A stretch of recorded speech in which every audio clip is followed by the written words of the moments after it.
Hi hello ನಮಸ್ತೆ ಗೆಳೆಯರೆ, ನಿಮ್ಮ ಅಗ್ರಿಟೆಕ್ ಕನ್ನಡ ಚಾನಲ್ಗೆ ಸ್ವಾಗತ. ಇಂದಿನ ಈ ವಿಡಿಯೋದಲ್ಲಿ ಏನಪ್ಪ ಅಂತ ಹೇಳಿದ್ರೆ, ಯಾವಾಗಲೂ ತರಕಾರಿ ಬೆಳೆ, ಹೂವಿನ ಬೆಳೆ ಬರೀ ಇದನ್ನೇ ಮಾಡ್ತಾಯಿದ್ರೆ ಅದರಲ್ಲಿ ಒಂದು ಸೈಡ್ ಡಿಶ್ ಥರ ಒಂದು ಐಟಮ್ ಇರ್ತದೆ. ಹೂವಿನ ಬೆಳೆ ಇದರಲ್ಲೇ ಬರೋವಂಥ ಬೆಳೆ ಇದು. ಗಮನಿಸೋದಾದರೆ ನನ್ನ ಪಕ್ಕದಲ್ಲಿರೋದು ನೀವೇ ಗಮನಿಸ್ಬೋದು, ಪನ್ನೀರ್ ಸೊಪ್ಪು.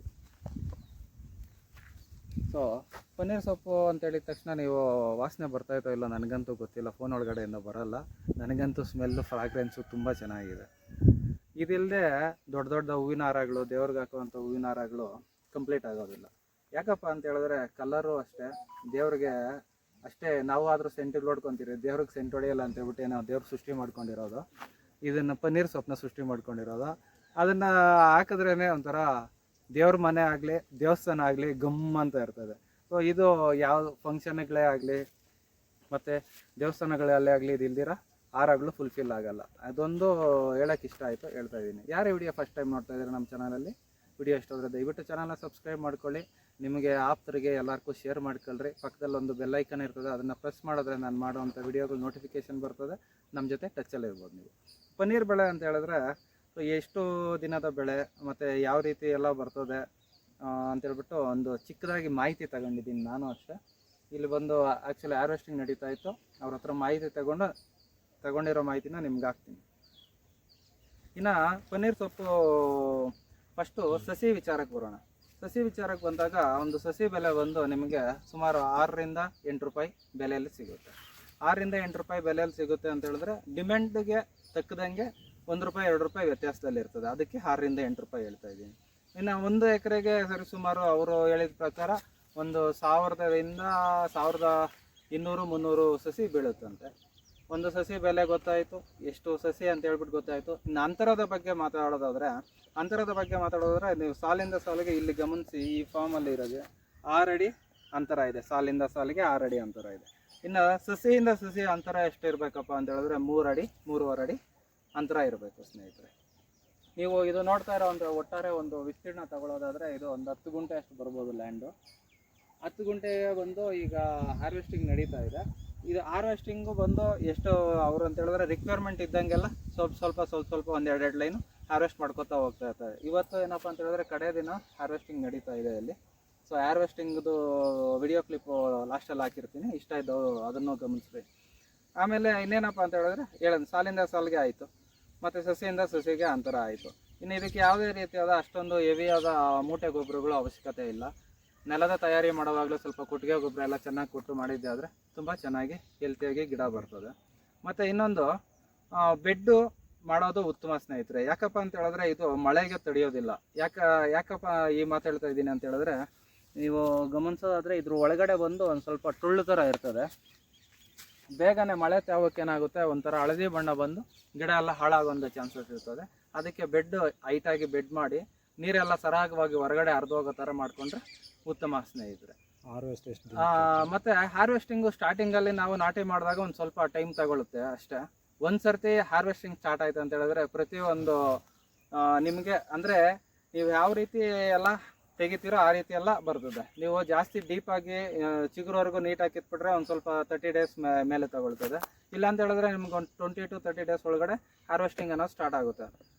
ಅವ್ರು ಹೇಳಿದ ಪ್ರಕಾರ ಅಣ್ಣ 20 ದಿನಕ್ಕೆಲ್ಲ ಬಂದ್ಬಿಡ್ತದಲ್ಲ. 20 ದಿನಕ್ಕೆಲ್ಲ ಹಾರ್ವೆಸ್ಟಿಂಗಿಗೆ ಮತ್ತೆ ಈ ಗಿಡ ಏನಿದೆ ಈ ಪರ್ಟಿಕ್ಯುಲರ್ ಆಗಿ ಇವಾಗ ನೋಡ್ತಾ ಇರೋ ಗಿಡ ತಯಾರಾಗುತ್ತೆ. ಇನ್ನು 20 ದಿನಕ್ಕೆಲ್ಲ ಚಿಗುರು ಹೊಡ್ಕೊಂಡು ಬರ್ತದೆ. ಮತ್ತು ಪ್ರೈಸ್ ವಿಚಾರಗಳಿಗೆ ಬಂದಾಗ ನಿಮ್ಗೆ ಗಮನಿಸಿರ್ಬೋದು, ಯಾವುದಾದ್ರೂ ಹಬ್ಬದ ದಿನಗಳಲ್ಲಿ ಮತ್ತು ಈ ಮದುವೆ ಲಗ್ನಗಳು ಏನಿರ್ತದೆ, ಮದುವೆ ಕಾರ್ಯಗಳಿರೋ ಟೈಮಲ್ಲಿ ಮತ್ತು ಗೃಹ ಪ್ರವೇಶ ಇಂಥ ಸುಮಾರು ಸಮಾರಂಭಗಳಿರೋ ಟೈಮಲ್ಲಿ ಇದಕ್ಕೆ ಉತ್ತಮವಾದ ಬೇಡಿಕೆ ಇರ್ತದೆ. ಆ ಟೈಮಲ್ಲಿ ನೀವು ಗಮನಿಸೋದಾದರೆ ಇದರ ಬೆಲೆ ಸರಿಸುಮಾರು ಒಂದು 150 ರಿಂದ ಒಂದು 200 ರೂಪಾಯಿವರೆಗೂ ರೀಚ್ ಆಗ್ಬೋದು. ಯಾಕಂದರೆ ನಾವು ಪರ್ಚೇಸ್ ಮಾಡ್ಕೊಂಬಂದು ಮನೆಗೆ ತೊಗೊಂಬರ್ತೀರಲ್ಲ, ಒಂದೊಂದು ಸರ್ತಿ ಹೋದರೆ 1/4 kg 40 ರೂಪಾಯಿ 50 ರೂಪಾಯಿ ಈ ರೀತಿ ಮಾರ್ತಾರೆ. ಅದು ಹೈಯೆಸ್ಟ್ ರೇಟು. ಮಿನಿಮಮ್ ಪ್ರೈಸ್ ಅಂತ ಹೇಳಿದ್ರೆ ನಿಮಗೆ ಆಲ್ಮೋಸ್ಟ್ ಒಂದು 60 ರಿಂದ 80 ರೂಪಾಯಿ ಯಾವಾಗಲೂ ನಾರ್ಮಲ್ ಆಗಿ ಇದ್ದೇ ಇರುತ್ತೆ ಅನ್ನೋದು ಇವ್ರದ್ದು ಫಾರ್ಮರ್ದು ಅನಿಸಿಕೆ. ಮತ್ತು ನಾನು ಅವ್ರ ಹತ್ರ ಕೇಳಿದ್ರೆ ಅವ್ರದ್ದು ಅದೇ ಅನಿಸಿಕೆ. ಸೊ ಇದು ಪ್ರೈಸ್ ವಿಚಾರ ಆಯಿತು. ಇನ್ನು ಇದಕ್ಕೆ ಔಷಧಿಗಳು ಅದೆಲ್ಲ ಬಂದು ನಮಗೆ ಫಾರ್ಮರ್ ಅವೈಲೇಬಿಲಿಟಿ ಇಲ್ಲ. ಅವ್ರ ಜೊತೆ ಬರೀ ಫೋನ್ನಲ್ಲಿ ಕಾಂಟ್ಯಾಕ್ಟ್ ಮಾಡಿ ಮಾತಾಡ್ತಿದ್ದೀನಿ. ಸೊ ರೋಗ ಏನು ಬರೋದಿಲ್ಲ. ರೋಗ ಅನ್ನೋದೆಲ್ಲ ಇದಕ್ಕೇನು ಅಷ್ಟೊಂದಾಗಿ ಬರೋದಿಲ್ಲ. ಬಂದರೆ ಏನಾದರೂ ನುಸಿ ಪಸಿ ಬೀಳ್ತದೇನೋ ಅಷ್ಟೇ, ಅದನ್ನು ಬಿಟ್ಟರೆ ಇನ್ನೇನು ಅಷ್ಟೊಂದು ಹೆವಿಯಾಗಿ ಏನು ಬರೋದಿಲ್ಲ.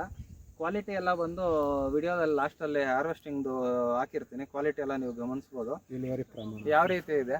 ಇನ್ನು ಇಳುವರಿ ವಿಚಾರಕ್ಕೆ ಬಂದಾಗ ಈ ವಿಸ್ತೀರ್ಣದಲ್ಲಿ ಈಗ ಈ ಹಾರ್ವೆಸ್ಟಿಂಗಲ್ಲಿ ಬಂದು ಸುಮಾರು ಒಂದು 500ರಿಂದ 600 kg ಅಷ್ಟು ಇಳುವರಿ ತಗೊಂಡಿದ್ದಾರಂತೆ ಇವಾಗ ಹಾರ್ವೆಸ್ಟ್ ಮಾಡ್ತಾ ಇರೋದು.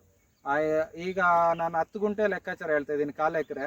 ನೀವು 1 ಎಕರೆ ಲೆಕ್ಕಾಚಾರಕ್ಕೆ ನೀವು ಕ್ಯಾಲ್ಕುಲೇಟ್ ಮಾಡ್ಕೊಳ್ರಿ ಅದನ್ನು. ಅದೊಂದು. ಮತ್ತು ಇನ್ನೇನಪ್ಪ ಅಂತ ಹೇಳಿದ್ರೆ ಒಂದು ನಾವು ಓನು ಅಂದರೆ ಇದು ನಾನು ಈಗ ಒಟ್ಟಾಗಿ ಇದನ್ನು ಕೊಟ್ಬಿಟ್ಟಿರೋವಂಥದ್ದು ಹಾರ್ವೆಸ್ಟಿಂಗಿಗೆ. ಎಷ್ಟು ಸರ್ ಹೇಳಿ? 26,000 ರೂಪಾಯಿಗೇನೋ ಇದು ಒಂದು ಹಾರ್ವೆಸ್ಟಿಂಗು ಕೊಟ್ಟಿದ್ದಾರೆ. 26 ರೂಪಾಯಿ ಒಂದು ಹಾರ್ವೆಸ್ಟಿಂಗು ಅವರು ಸೆಲ್ ಮಾಡಿದ್ದಾರೆ ಅಂತ ಹೇಳಿದ್ರೆ ಮತ್ತೆ ಇನ್ನೊಂದು 20 ದಿನ 30 ದಿನದ ಒಳಗಡೆ ಮತ್ತೆ ಇನ್ನೊಂದು ಸ್ಟೆಪ್ ಹಾರ್ವೆಸ್ಟಿಂಗ್ ಬರ್ತದೆ. ನಾವು ಗಿಡ ಯಾವ ರೀತಿ ಎಲ್ಲ ಕಾಪಾಡ್ಕೊಳ್ತೀರೋ ಆ ರೀತಿ ಕ್ವಾಲಿಟಿ ಬರ್ತದೆ. ಇದು ಗಿಡ ಇನ್ನು ಇದು ಹಾಕಿ ಸುಮಾರು 6 ತಿಂಗಳಾಗಿದೆ ಅಂತೆ. 6 ತಿಂಗಳಿಗೆ ಇಷ್ಟು ಮಾತ್ರ ಆಗಿದೆ. ಇನ್ನು ಇದು ಬೆಳೀತಾ ಏನಾಗ್ತದೆ ಅಂತ ಹೇಳಿದ್ರೆ ಇನ್ನೂ ಒಂದಷ್ಟು ಅಗಲವಾಗಿ ನಾವು ಓಡಾಡಲಿಕ್ಕೂ ಒಂದು ಸ್ವಲ್ಪ ಇಕ್ಕಟ್ಟಾಗೋ ಥರ ಅಷ್ಟಾಗಲ್ಲ ಗಿಡ ಬೆಳೆಯುತ್ತೆ. ಇದು 2ನೇ ಹಾರ್ವೆಸ್ಟಿಂಗ್ ಅಂತೆ ಸ್ನೇಹಿತರೆ. ಅಂದರೆ ಫಸ್ಟ್ ಹಾರ್ವೆಸ್ಟಿಂಗ್ ಸ್ವಲ್ಪ ಡಿಲೇ ಆಗುತ್ತೆ, ಅದಾದಮೇಲೆ ಬಂದು ಪ್ರತಿ ತಿಂಗಳಿಗೆ ಒಂದು ಹಾರ್ವೆಸ್ಟು ನಾವು ತಗೊಳ್ತಾ ಇರ್ಬೋದು. ಒಂದು ತಿಂಗಳಿಗೆ ಒಂದು ಆದಾಯ, ಪ್ರತಿನಿತ್ಯ ಆದಾಯ ಗಳಿಸ್ಬೇಕಂದ್ರೆ ನೀವೇ ಪ್ರತಿನಿತ್ಯ ಸ್ವಲ್ಪ ಹಾರ್ವೆಸ್ಟ್ ಮಾಡ್ಕೊಳ್ತಾ ಈ ಕಡೆವರೆಗೂ ಬಂದರೆ ಮತ್ತೆ ಅಲ್ಲಿ ಸ್ಟಾರ್ಟ್ ಆಗಿರುತ್ತೆ. ಆ ರೀತಿ ಆದರೂ ಮಾಡ್ಬೋದು. ಇಲ್ಲ ಒಟ್ಟಾಗಿ ಯಾರಾದರೂ ತಗೊಳ್ಳೋರಿದ್ರೆ ಅವ್ರಿಗೆ ನೀವು ಒಟ್ಟಾಗಿ ಕೊಟ್ಬಿಟ್ಟು ನೋಡಿ, ಅವರೇ ಹಾರ್ವೆಸ್ಟ್ ಮಾಡ್ಕೊಂಡು ಹೋಗ್ತಾರೆ. ಮತ್ತು ಇದೆಲ್ಲ ಗಿಡ ರೆಡಿ ಆದಮೇಲೆ ಮತ್ತೆ ಅವ್ರಿಗೆ ಕೊಡ್ಬೋದು. 2 ರೀತಿಯೆಲ್ಲ ನಿಮಗೆ ಆಪ್ಷನ್ಸ್ ಇರ್ತದೆ. ಸೊ ಇದೊಂದು ಮುಖ್ಯವಾದ ಮಾಹಿತಿ. ಅದನ್ನ ಹೊರತುಪಡಿಸಿ ಇನ್ನೇನಪ್ಪ ಅಂತ ಹೇಳಿದ್ರೆ ನರ್ಸರಿನಲ್ಲಿ ಬಂದು ಸಸಿ ಯಾವ ರೀತಿ ಎಬ್ಬೆ ಹಾಕಿರ್ತಾರೆ, ಮತ್ತು ಸಸಿ ರೇಟು ಅವ್ರ ಹತ್ರನೇ ಕೇಳಿ ತಗೊಂಡಿರೋದು. ಇವ್ರದ್ದೇ ನರ್ಸರಿ ಇದೆ. ಸೊ ನರ್ಸರಿದು ಕಾಂಟ್ಯಾಕ್ಟ್ ಡೀಟೇಲ್ಸ್ ಬಂದು ಡಿಸ್ಕ್ರಿಪ್ಷನಲ್ಲಿ ಹಾಕಿರ್ತೀನಿ. ಅವ್ರನ್ನ ಕಾಂಟ್ಯಾಕ್ಟ್ ಮಾಡಿ, ಅಶೋಕ್ ಅಂತ ಹೇಳ್ಬಿಟ್ಟು. ಮತ್ತು ನಿಮ್ಗೆ ಏನಾದರೂ ಸಸಿಗಳೇನಾದರೂ ಬೇಕಂತ ಹೇಳಿದ್ರೆ ಅದನ್ನು ಬಿಟ್ಟರೆ ಇನ್ನು ಹೆಚ್ಚಿನ ಮಾಹಿತಿಗೆ ನೀವು ಅವ್ರನ್ನ ಕಾಂಟ್ಯಾಕ್ಟ್ ಮಾಡಿದ್ರೆ ನಿಮ್ಗೆ ಗೊತ್ತಾಗುತ್ತೆ. ಈಗ ನಾನೊಂದು ಪುಟ್ಟದಾಗಿ ಯಾವಾಗಲೂ ಒಂದೇ ಥರ ತರಕಾರಿ ಬೆಳೆ, ಹೂವಿನ ಬೆಳೆ ಬಗ್ಗೆನೇ ಎಷ್ಟು ದಿನ ಅಂತ ಮಾಡೋದು. ಒಂದು ಹೊಸದಾಗಿರಲಿ ಅಂತ ಹೇಳ್ಬಿಟ್ಟು ಸೈಡ್ ಡಿಶ್ ಒಂಥರ ಇದು ಯಾವುದೋ ಹೂವಿನ ಹಾರದಲ್ಲೇ ಒಂದು ಥರ ಸೈಡ್ ಡಿಶ್ ಇದ್ದಂಗೆ, ಇಲ್ಲ ಅಂದರೆ ಫುಲ್ಫಿಲ್ ಆಗೋಲ್ಲ. ಅದಕ್ಕೊಂದು ಪುಟ್ಟದಾದ ಒಂದು ವಿಡಿಯೋ ಮಾಡ್ತಾ ಇರೋದು. ಈ ಮಾಹಿತಿ ಎಲ್ಲರಿಗೂ ಇಷ್ಟ ಆಗಿದೆ ಅನ್ಕೊತೀನಿ. ಇಷ್ಟ ಆಗಿದ್ರೆ ದಯವಿಟ್ಟು ಚಾನಲ್ನ ಸಬ್ಸ್ಕ್ರೈಬ್ ಮಾಡ್ಕೊಳ್ಳಿ. ಈಗ ಹಾರ್ವೆಸ್ಟಿಂಗ್ದು ವಿಡಿಯೋ ಕಂಟಿನ್ಯೂ ಆಗುತ್ತೆ, ಅದನ್ನು ನೋಡಿ ನಿಮ್ಮ ಸಹಕಾರ ಕೊಡಿ. ಧನ್ಯವಾದಗಳು.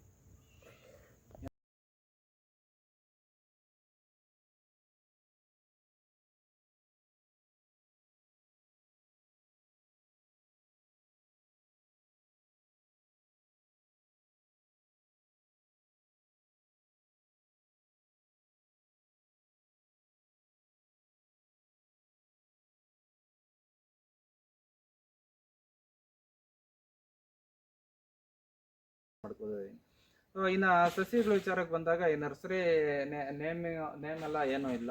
ಆ್ಯಕ್ಚುಲಿ ಅವ್ರ ಫೋನ್ ನಂಬರ್ ಇದೆ, ಫೋನ್ ನಂಬರ್ ಬೇಕಾದ್ರೆ ಡಿಸ್ಕ್ರಿಪ್ಷನಲ್ಲಿ ಹಾಕಿರ್ತೀನಿ. ಎಕ್ಸೆಸಿವ್ ಆಗಿ ಏನಾದರೂ ಇದ್ರ ಬಗ್ಗೆ ಮಾಹಿತಿ ಬೇಕಂದರೆ, ಪ್ರೈಸು ವಿಚಾರ ಆಗಲಿ ಮತ್ತು ಇದೆಲ್ಲ ಇನ್ನಷ್ಟು ಮಾಹಿತಿ ಬೇಕಂದರೆ ಅವ್ರನ್ನ ಕಾಂಟ್ಯಾಕ್ಟ್ ಮಾಡಿ ನೀವು ತಗೋಬೋದು. ಇನ್ನು ಇವಾಗ ಬಂದು ನರ್ಸರಿನಲ್ಲಿ ಯಾವ ರೀತಿ ಇದೆ ಅಂತ ಹೇಳ್ಬಿಟ್ಟು ನೀವು ಗಮನಿಸಿ. ಆ್ಯಕ್ಚುಲಿ ನರ್ಸರಿ ಓನರ್ ಅವ್ರಿಗೆ ಕಾಲ್ ಮಾಡಿದ್ರಿ, ಅವ್ರು ಬಂದು ಎಲ್ಲೋ ಹೊರಗಡೆ ಇದ್ದಾರೆ ಅಂತ ಹೇಳಿದ್ರು. ಅದಕ್ಕೋಸ್ಕರ ಇನ್ನಷ್ಟು ಮಾಹಿತಿ ಬೇಕಂತ ಹೇಳಿದ್ರೆ ಅವ್ರನ್ನ ಕಾಂಟ್ಯಾಕ್ಟ್ ಮಾಡೋದೇ ಸೂಕ್ತ ಅನಿಸ್ತಾ ಇದೆ. ನನಗೆ ತಿಳಿದಿರೋದು